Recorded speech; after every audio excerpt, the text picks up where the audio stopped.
माननीय राष्ट्रपति द्रौपदी मुर्मू जी, राज्यपाल श्री हरिबाबू जी, यहां के लोकप्रिय मुख्यमंत्री मोहन चरण मांझी जी, उप मुख्यमंत्री कनकवर्धन सिंह देव जी, प्रवती परिदा जी,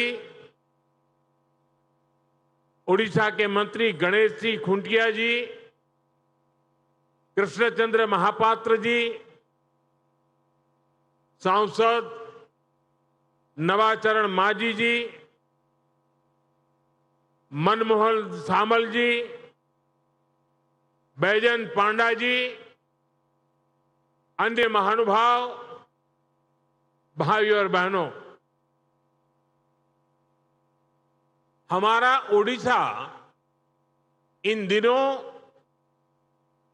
उत्सवों के आनंद में डूबा हुआ है। यहां का गणपर्व रज पिछले हफ्ते ही धूमधाम से मनाया गया है। महाप्रभु जगन्नाथ जी की रथ यात्रा की तैयारियां भी पुरजोश चल रही है।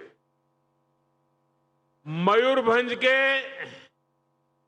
बारीपदा रथ यात्रा को लेकर भी उत्साह का माहौल है और इस सबके बीच ही लोकतंत्र का विकास का उत्सव भी चल रहा है। ओडिशा की बीजेपी सरकार ने अपने 2 साल भी पूर्ण किए हैं। इस मौके पर आप सबके बीच आना, मयूरभंज आने का ये सौभाग्य और इतनी बड़ी संख्या में आप सबकी उपस्थिति, ये अवसर मेरे लिए बहुत खास है। आपका अपनापन मुझे बार बार यहां खींच लाता है। मैं आप सभी का हृदय से बहुत बहुत अभिनंदन करता हूं और ओडिशा की जनता को डबल इंजन सरकार में विकास यात्रा की भी बधाई देता हूं, शुभकामनाएं देता हूं। साथ ही इस अवसर पर मैं पंडित रघुनाथ मुर्मू जी, डॉक्टर दमयंती बेसरा जी और श्री चरण हेम्ब्रम जी जैसी महान विभूतियों को भी नमन करता हूं। रघुनाथ मुर्मू जी ने संथाली भाषा के लिए ओल चिकी लिपि का निर्माण किया था। हमारी सरकार ने संथाली भाषा में भारत के संविधान को प्रस्तुत किया है। ओडिशा की संतानों को पद्म सम्मान देकर सम्मानित किया है। पिछले 2 वर्षों में उड़ीसा सरकार भी इन सभी विभूतियों के सपनों को पूरा करने में दिन रात पुरुषार्थ कर रही है। साथियों, आज का ये अवसर इसलिए भी विशेष है क्योंकि मयूरभंज की धरती पर पली बढ़ी उड़ीसा की बेटी माननीय राष्ट्रपति जी हमारे बीच उपस्थित है। आज उनका जन्मदिन भी है। मैं राष्ट्रपति द्रौपदी मुर्मू जी को जन्मदिन की हार्दिक बधाई और शुभकामनाएं देता हूं। मैं उनके दीर्घायु होने और उत्तम स्वास्थ्य की कामना करता हूं। जगन्नाथ जी भगवान के श्री चरणों में प्रार्थना करता हूं। उड़ीसा की बेटी आज देश के इतने बड़े पद पर पहुंची है, हमारा मार्गदर्शन कर रही है।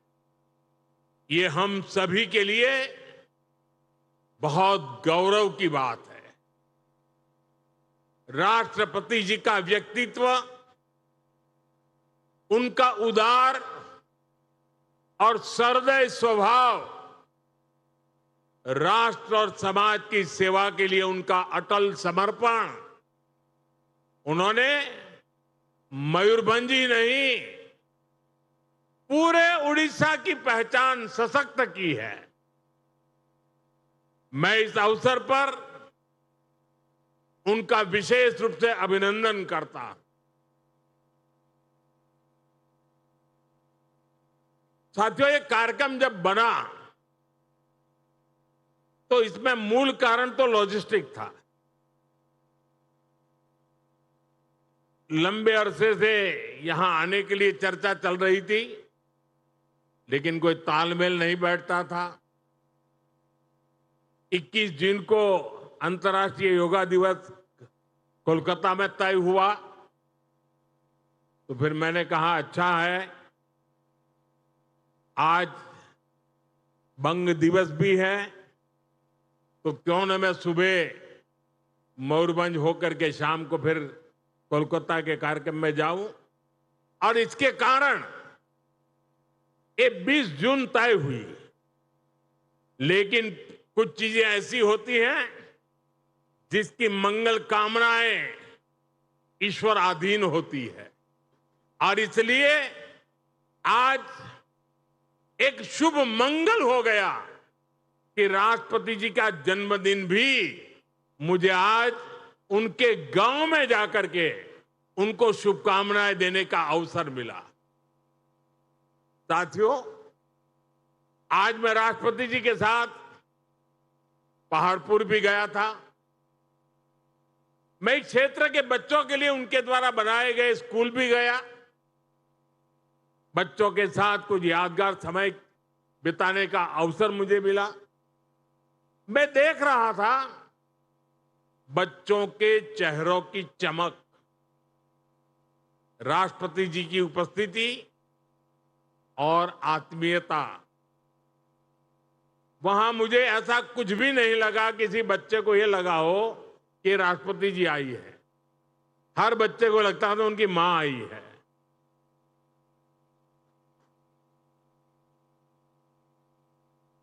ये बच्चे भी बहुत भाग्यवान है। कैसे इस क्षेत्र के गरीब, वंचित और आदिवासी समाज के बच्चों को प्रेरणा मिल रही है, उन्हें देश के लिए कुछ बड़ा करने का आत्मविश्वास मिल रहा है। मैं राष्ट्रपति जी का आभारी हूं कि उन्होंने इन अनुभवों से गुजरने का आज मुझे अवसर दिया। ये मेरा दिन एक प्रकार से मेरी शिक्षा का दिवस था, कुछ सीखने का अवसर था मेरे लिए। साथियों, मैं आपको सरकार का ये निर्णय भी बताना चाहता हूं कि पहाड़पुर गांव को अब तेजी से सूर्य ग्राम, सोलर विलेज के रूप में विकसित किया जाएगा। यानी यहां हर घर में सोलर बिजली बने, इसे सुनिश्चित किया जाएगा। और हम तो बड़ा गर्व के साथ कह सकते हैं कि यही उड़ीसा है जहां कोणार्क में सूर्य मंदिर की एक पहचान है। वैसे ही पहाड़पुर सूर्य